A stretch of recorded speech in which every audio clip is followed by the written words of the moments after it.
नमस्कार, मैं Sanjeev Ganpatrao Mane at post Ashta taluka Walwa district Sangli Maharashtra से हूँ। गन्ने का उत्पादन अधिकाधिक कैसे लेना है इसके बारे में चर्चा चल रही है। लास्ट 2 एपिसोड में हमने देखा कि न्यूट्रिएंट्स जो होते हैं, रासायनिक खाद जो होता है वो कितना देना चाहिए, कैसे देना चाहिए और कौन से एज में, गन्ने के एज में कौन से न्यूट्रिएंट्स कितना ज्यादा देना है या कम करना है, इसके बारे में हमने चर्चा किया। कल ये भी हमने देखा कि चार्ट कैसे बनाया जाए कि 1 साल में, पूरे साल में हो या 16 साल में हो, 17 साल में, 17 महीने तक हो, कितना न्यूट्रिएंट्स कब कब और कैसे कैसे देना है, इसके बारे में हमने चर्चा किया। कल ज्यादातर हमने देखा 2 दिन में कि हवा में से नेचुरली वो 3 न्यूट्रिएंट्स लेता है, जैसे CO2 में से, कार्बन डाइऑक्साइड में से कार्बन लेता है, ऑक्सीजन थोड़ा लेता है, हाइड्रोजन पानी से भी लेता है। ये 3 मेजर न्यूट्रिएंट्स वो बाहर से लेता है। दूसरे जो 3 मुख्य तत्व है, न्यूट्रिएंट्स है, वो होते हैं नाइट्रोजन, फास्फोरस और पोटेश। तो कितनी मात्रा में देना है, कब देना है, कैसे देना है, ये भी चर्चा हमने किया। अब उसके साथ में और 2 न्यूट्रिएंट्स देने के बारे में अपनी चर्चा हुई। उसको बोलते हैं मैक्रो न्यूट्रिएंट्स या सेकेंडरी न्यूट्रिएंट्स, और दूसरा और एक है उसको बोलते हैं माइक्रो न्यूट्रिएंट्स। मैक्रो या सेकेंडरी न्यूट्रिएंट्स यानी मेजर न्यूट्रिएंट के हिसाब से वो जितना हम किलो में दे रहे हैं, जितना बैग के हिसाब से हम दे रहे हैं, उसके हिसाब से देखा जाए तो सेकेंडरी न्यूट्रिएंट्स बहुत कम मात्रा में देना पड़ता है। इसके लिए जो एनपीके हम ज्यादा देते हैं उसको मेजर न्यूट्रिएंट्स ऐसे बोलते हैं, मुख्य न्यूट्रिएंट ऐसे बोलते हैं, और जो सेकेंडरी न्यूट्रिएंट होता है वो कम मात्रा में, उसके हिसाब के मात्रा में बहुत कम देना पड़ता है, इसके लिए इसको सेकेंडरी न्यूट्रिएंट बोलते हैं।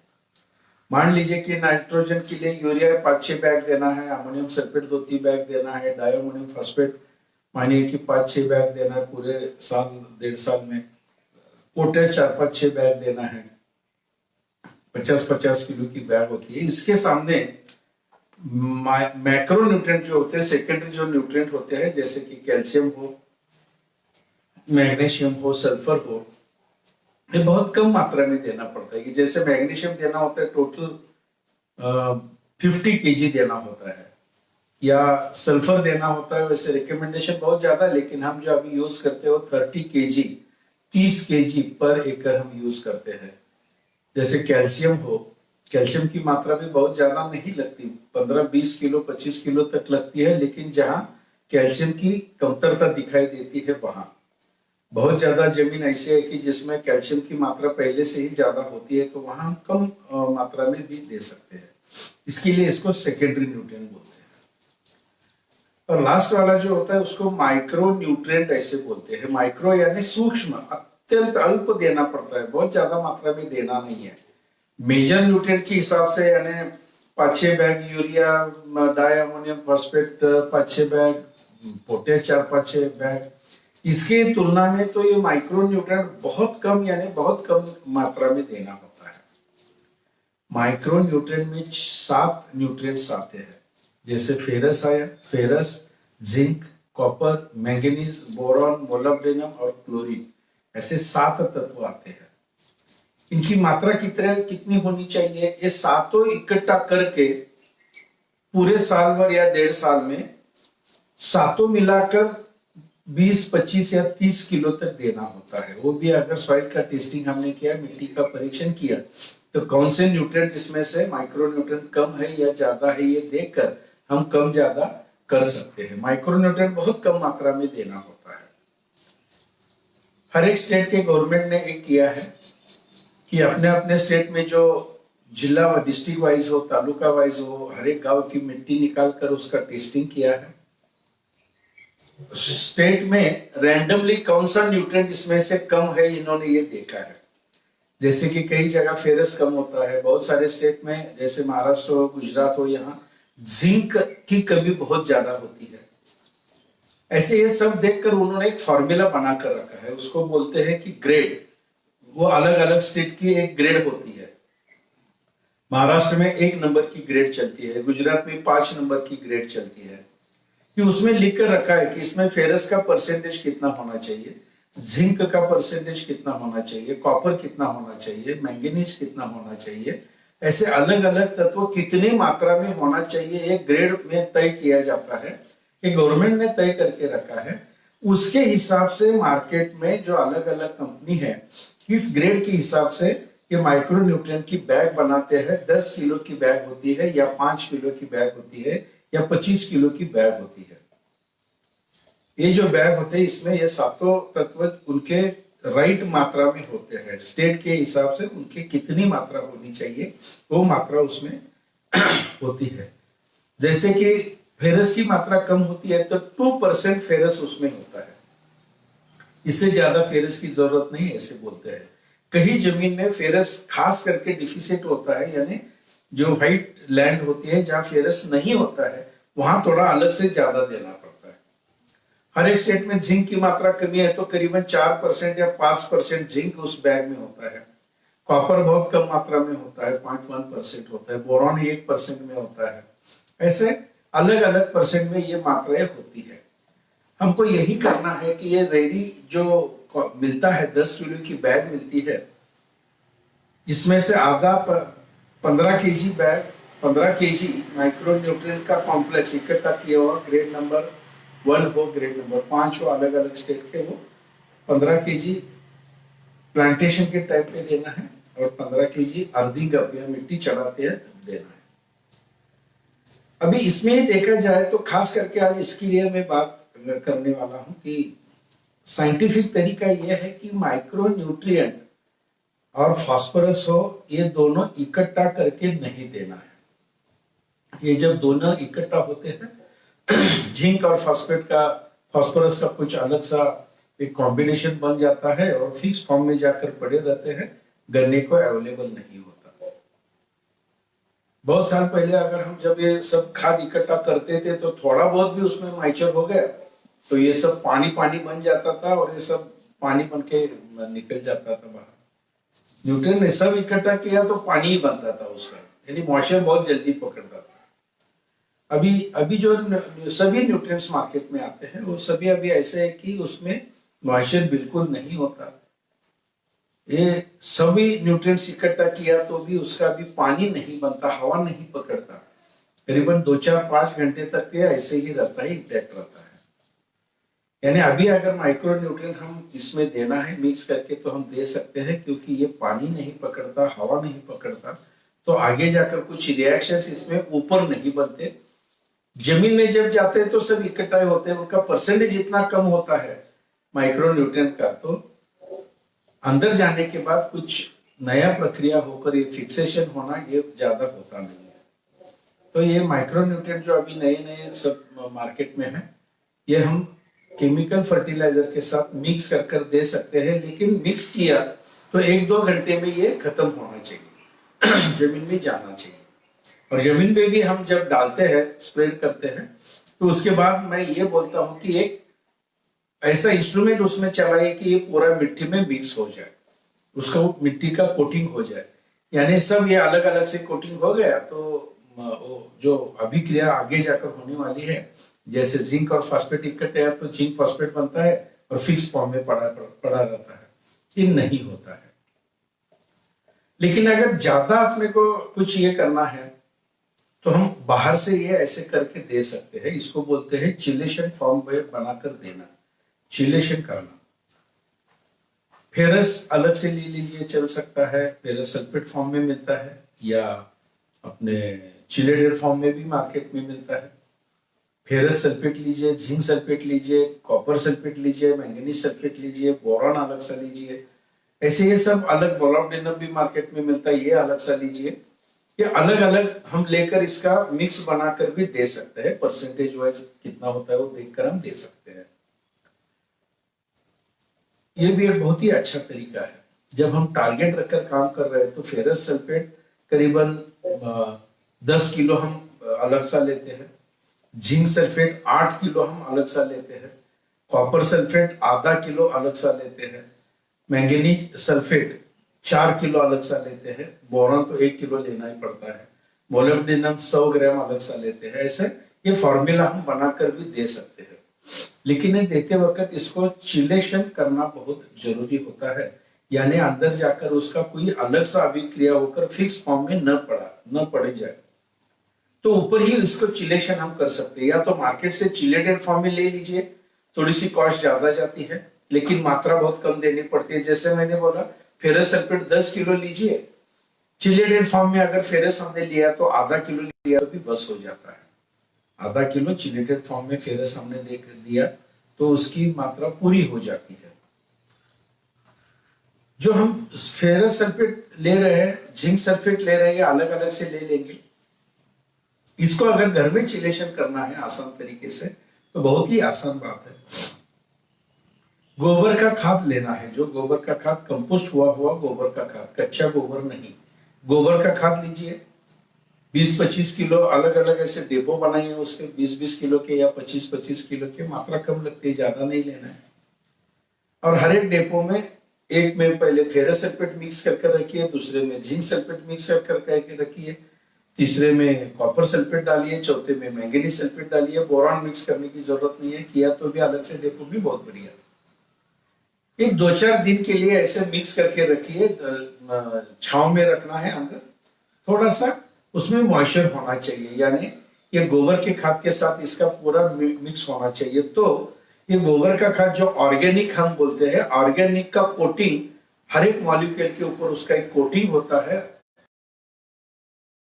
चिलेशन हमने किया ऐसे बोला जाता है। और ऐसे ये चिलेटेड किया हुआ जो 20-20 किलो में एक सब न्यूट्रिएंट डाले हैं, कि बाद में जब जमीन में डालना है तो ये सब इकट्ठा हम कर सकते हैं और इकट्ठा करके हम जमीन में डाल सकते हैं। ये जब हम डालते हैं तो फेरस फास्फोरस के साथ इसकी कुछ अभिक्रिया नहीं होती, और जैसे दिया हमने वैसे जमीन में रहता है, उसकी अवेलेबिलिटी बहुत अच्छी होती है, फिक्स फॉर्म में ये नहीं चला जाता और उसके रिजल्ट बहुत अच्छे आते हैं, गन्ने का उत्पादन बहुत अच्छी तरीके से बढ़ता है। यानी जो माइक्रो न्यूट्रिएंट होते हैं ये चिलेटेड कर हमने अगर दिया तो बहुत ही अच्छी तरीके से उसका इस्तेमाल हो सकता है। या मार्केट में जो मिलता है चिलेटेड फॉर्म में, ईडीटीए फॉर्म ऐसे बोलते हैं, थोड़ी सी कॉस्ट ज्यादा होती है लेकिन उसकी मात्रा बहुत कम देनी पड़ती है। वो कम मात्रा में भी हम अलग अलग लेकर भी दे सकते हैं, या चिलेटेड फॉर्म का भी कॉम्प्लेक्स में सब इकट्ठा करके ग्रेड के हिसाब से भी मार्केट में मिलता है। वो भी बहुत कम, थोड़ी सी ज्यादा रेट होती है लेकिन वो भी अच्छी तरीके से काम कर सकता है, ये भी हम दे सकते हैं। देखिए माइक्रो न्यूट्रिएंट गन्ने को देना बहुत बहुत जरूरी है। उसकी मात्रा कितनी होती है वो मैंने बोला कि at the time of plantation 15 KG देना है, at the time of earthing जब हम मिट्टी चढ़ाते हैं तो 15 केजी देना है, या अलग अलग से लेना है तो उसका फॉर्मूला हम ऐसे बना सकते हैं। Ferrous sulphate 10 KG, zinc sulphate 8 KG 8 KG, copper sulphate आधा KG 500 grams, manganese sulphate 4 KG, boron 1 KG, molybdenum 100 gram, ऐसे सब इकट्ठा कर ये नया फॉर्मूला बनाकर हम दे सकते हैं। इसके रिजल्ट्स बहुत ही अच्छे आते हैं जब हम टारगेट रखकर काम करते हैं, कि जैसे 100 टन से आगे जाकर 125 टन, उसके बाद में हमने किया 150 टन, ये सब हमने अचीव किया है। वैज्ञानिक लोगों ने इसमें जब माइक्रो न्यूट्रिएंट देने के लिए बोलते थे तो इन्होंने ऐसे फॉर्म में देना है ऐसे उन्होंने बोला था, तो हम ये चिलेशन फॉर्म में देते हैं। और एक है कि फास्फोरस भी जब हम जमीन में देते हैं उसको भी अगर हमने चिलेशन किया तो, ऑर्गेनिक कोटिंग उसको किया तो बहुत ही बढ़िया रिजल्ट उसके आते हैं, बहुत बढ़िया रिजल्ट आते हैं। ऐसे बोला जाता है कि फास्फोरस जब हम जमीन में डालते हैं, मात्रा किसमें से भी हो, यानी फास्फोरस देने के लिए हम सिंगल सुपर फास्फेट यूज करते हैं या ट्रिपल सुपर फास्फेट यूज करते हैं या डाई अमोनियम फास्फेट यूज करते हैं, या 10-26-26 हो, 12-32-16 हो, 24-24-0 हो, इसमें से फास्फोरस हम जमीन में देते हैं। ये जो फास्फोरस जमीन में जाता है, पानी देने के बाद उसका विघटन होना शुरुआत हो जाती है। अलग अलग टाइप के होते हैं, 15-15-15 हो तो उसमें कोई पानी में मिक्स होता है फास्फोरस, और कोई फास्फोरस साइट्रिक एसिड में मिक्स होता है, बाद में वो गन्ने को खाने को मिलता है। जैसे अलग अलग टाइप होते हैं, डीएपी का भी ऐसे होता है, फास्फोरिक एसिड का भी ऐसे होता है, कोई 40% पानी में मिक्स होता है, कोई 60% मिक्स होता है। जब ये पानी में मिक्स होता है और मिट्टी के साथ उसका संबंध आता है तो पहले वो मिट्टी को चिपक के बैठता है, मिट्टी के साथ उसका संबंध आने के बाद वो चिपक के बैठता है और वो फिक्स फॉर्म में चला जाता है। फिक्स फॉर्म यानी जो गन्ना उसको उठा नहीं सकता, खा नहीं सकता। यानी फास्फोरस कितना भी हमने ऊपर से दिया, मिट्टी के साथ जब उसका कांटेक्ट आता है तो मिट्टी के साथ वो भी फिक्स हो जाता है और वो फिक्स फॉर्म में चला जाता है, जो कि गन्ने को वो खाने को नहीं मिलता, नहीं उठा पाता। जब हम अलग अलग बैक्टीरिया जमीन में देते हैं, जैसे कि एक बैक्टीरिया होता है फास्फोरस सोल्यूबलाइजिंग बैक्टीरिया, ये फास्फोरस सोल्यूबलाइजिंग बैक्टीरिया ये फिक्स हुआ जो फास्फोरस है उसके ऊपर काम करते हैं और गन्ना जिस फॉर्म में खाने के लिए उसको चाहिए उस फॉर्म में वो बनाकर वो रूट जोन में रखते हैं, तो रूट जोन फिर फास्फोरस को उठाता है और वो खाता है। यानी इसमें ये बैक्टीरिया का बहुत ही महत्वपूर्ण रोल होता है। अभी ये भी फास्फोरस जब मिट्टी के साथ मिक्स होता है तो फिक्स फॉर्म में चला जाता है, तो इसके लिए क्या और अलग से हम कर सकते हैं? एक सभी सॉइल साइंटिस्ट से हम जब बात करते हैं तो वो सब लोग यही बोलते हैं, सब वैज्ञानिक यही बोलते हैं, फास्फोरस जब हम जमीन में देते हैं तो उसको चिलेशन करके दीजिए, उसको ऑर्गेनिक कंपाउंड का एक कोटिंग करिए और फिर दीजिए। यानी क्या करना है? बहुत आसान है।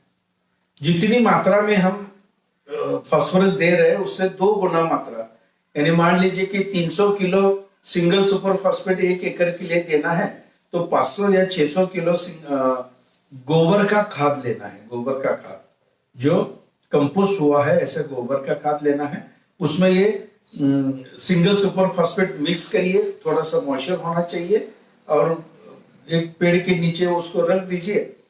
एक 7-8 दिन तक ऐसे अगर हमने ये रखा तो ये पूरे फास्फोरस के हर एक मॉलिक्यूल के ऊपर उसका ऑर्गेनिक का एक कोटिंग बनता है और जब ये ऐसा फास्फोरस हम जमीन में डालते हैं तो इसका मिट्टी के साथ कांटेक्ट जल्दी आता नहीं है, क्योंकि उसके ऊपर एक ऑर्गेनिक का कोटिंग रहता है। मिट्टी के साथ इसका चिपकता नहीं, मिट्टी के साथ इसका कांटेक्ट नहीं होता है। तो होता है ये कि जैसे जमीन में जाता है, पानी में मिक्स होता है, तो ये अवेलेबल फॉर्म में रहता है, गन्ना इसको उठा सकता है, तुरंत वो खा सकता है। फास्फोरस की अवेलेबिलिटी जितनी ज्यादा हो जाएगी उतने 2 काम में बहुत अच्छे होते हैं जो हम विजुअल से देख सकते हैं। ये गन्ने के रूट जोन बहुत ज्यादा डेवलप होता है, उसकी रूट की संख्या बहुत बढ़ती है। जितना रूट जोन ज्यादा डेवलप होगा उतना वो ज्यादा और खाद उठाएगा, जितना खाद ज्यादा उठाएगा उतना उसका फोटोसिंथेसिस होकर गन्ने का वजन बहुत ज्यादा बढ़ेगा, यानी टोटल उत्पादन बहुत ही अच्छा आ सकता है। दूसरा और एक तीसरा इफेक्ट मिलता है कि जो फूट निकलती है, जो कल्ले निकलते हैं, फुटवे जो निकलते हैं, टिलर्स होते हैं, वो एक जैसे निकलते हैं, एक एज के दिखते हैं, ऐसे इतने एक जैसे फुटवे निकलते हैं, संख्या भी बहुत ज्यादा होती है। शाखाएं बोलते हैं, शाखा बहुत ज्यादा निकलते हैं, फुटवे निकलते हैं। ऐसे जब होते हैं तो अपने को जितने फुट चाहिए उतने लेकर, ज्यादा फुट न आए इसके लिए हम 2-3 इंच अगर मिट्टी इसको चढ़ाई, गन्ने को लगाई, स्मॉल अर्थिंग गम बोलते हैं उसको, बाड़ा भरनी या स्मॉल अर्थिंग गम बोलते हैं। ऐसे किया तो फुट जो एक जैसे आते हैं, अच्छे आते हैं, बहुत ही स्टर्डी आते हैं, ये फुट आखिर तक जीवित रहते हैं और गन्ने का उत्पादन बढ़ता है।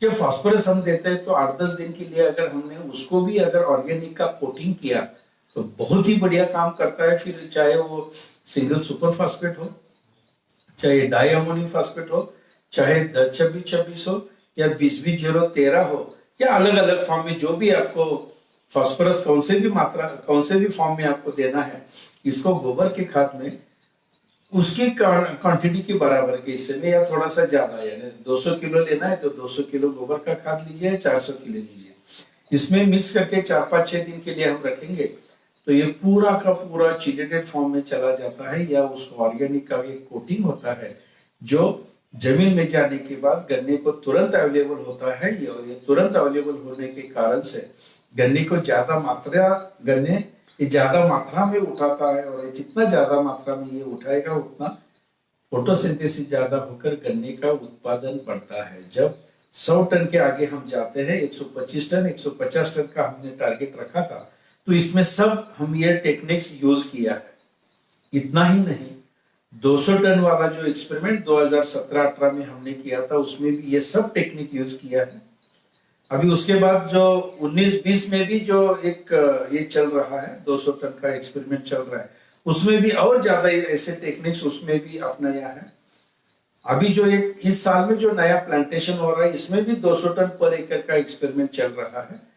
4-5 जगह, अलग अलग जगह हमने ये अभी किया है, अलग अलग क्षेत्र में और अलग अलग गांव में किया है, जो कि कहीं ना कहीं इसका एवरेज हमको मिले। तो इसमें भी यही सब टेक्निक्स हम यूज कर रहे हैं। मित्रों, जब हम केमिकल फर्टिलाइजर्स यूज करते हैं, उसका यूज ज्यादातर गन्ने को कैसा हो सकता है, इसके लिए अलग अलग और इजी टेक्निक्स अपने को यूज करने हैं। कि जैसे फास्फोरस के लिए ऑर्गेनिक का कोटिंग करिए, माइक्रो न्यूट्रिएंट के लिए भी कोटिंग ये करना है, और माइक्रो न्यूट्रिएंट देते वक्त ज्यादा अगर हम टारगेट रख रहे हैं तो मिट्टी का परीक्षण करके उसमें कौन सा न्यूट्रिएंट कम है या ज्यादा है, ये देखकर अलग अलग फॉर्म में अलग अलग लेकर, यानी फेरस अलग लीजिए, जिंक अलग लीजिए, और उसकी मात्रा कम ज्यादा कर ले लीजिए। जो बहुत ज्यादा जमीन में कम है उसकी मात्रा बढ़ा कर लेना है। ऐसे लेकर उसको भी ऑर्गेनिक का एक कोटिंग करिए, गोबर के खाद में मिक्स कर रखिए, और बाद में ये अगर हमने दिया तो उत्पादन बहुत ही अच्छा आ सकता है। चिलेशन करने के लिए, कोटिंग करने के लिए सिर्फ गोबर का खाद ही चाहिए ऐसे नहीं, कौन सा भी ऑर्गेनिक प्रोडक्ट आप यूज कर सकते हैं, कौन सा भी ऑर्गेनिक मैटर आप यूज कर सकते हैं। जैसे गोबर का खाद नहीं है तो फैक्ट्री वाला कंपोस्ट यूज कर सकते हैं, या अपना वर्मी कंपोस्ट यूज कर सकते हैं। सबसे बढ़िया होता है ये केक यूज कर सकते हैं, जैसे नीम का केक हो या कैस्टर का केक हो, थोड़ा थोड़ा लेकर इसमें भी हम मिक्स कर दे सकते हैं। ऐसे ही बातें हम करते रहेंगे। आज के लिए इतना ही काफी है। कल ऐसे ही जाकर हम न्यूट्रिएंट्स के बारे में और थोड़ी जानकारी ले लें, और उसके बाद जो प्लांट प्रोटेक्शन हम करते हैं, जो अलग अलग रोग आते हैं, कीड़ आती है या फंगस का अटैक उसके ऊपर होता है, उसके लिए क्या क्या स्प्रे करना है, कौन से टाइम पे करना है, इसके बारे में भी हम थोड़ा सा देखेंगे। और ज्यादा ग्रोथ होने के लिए, ज्यादा टारगेट अचीव करने के लिए स्प्रे के साथ में हम कुछ और ग्रोथ प्रोमोटर्स हो या ज्यादा कुछ और हम स्प्रे कर सकते हैं क्या, इसके बारे में भी हम चर्चा करेंगे। आज के लिए काफी, धन्यवाद, नमस्ते।